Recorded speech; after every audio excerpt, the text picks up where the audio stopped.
होलिया में धर ले लकौनावा दखनवा के छौरी। अगे होलिया में धर ले लकौ हिसुआ थानवा के छौरी।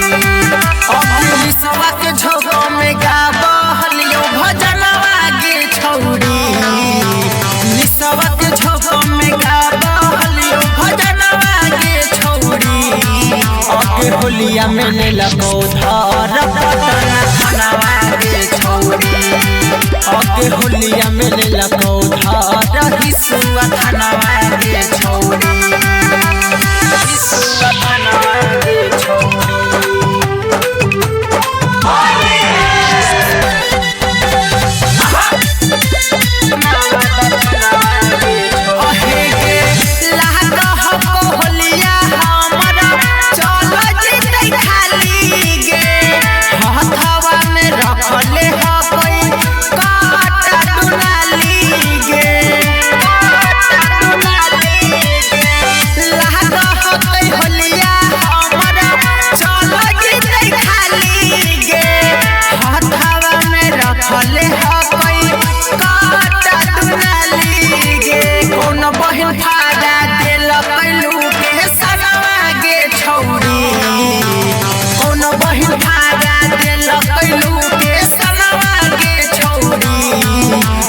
होलिया में ले लकौ धर सीतामढ़ी थानवा के छौरी। अगे होलिया में ले लकौ धर हिसुआ थानवा के छौरी। थानवा के छौरी।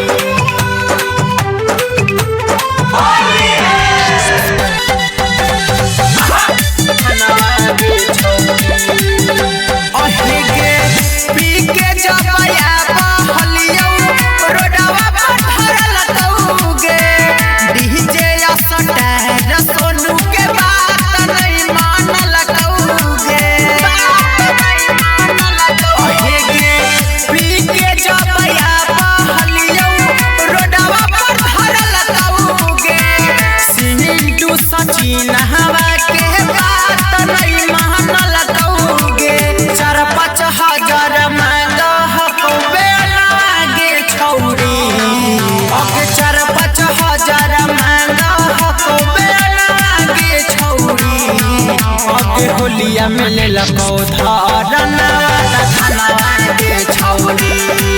अगे होलिया में ले लकौ धर पटन थानवा के छौरी।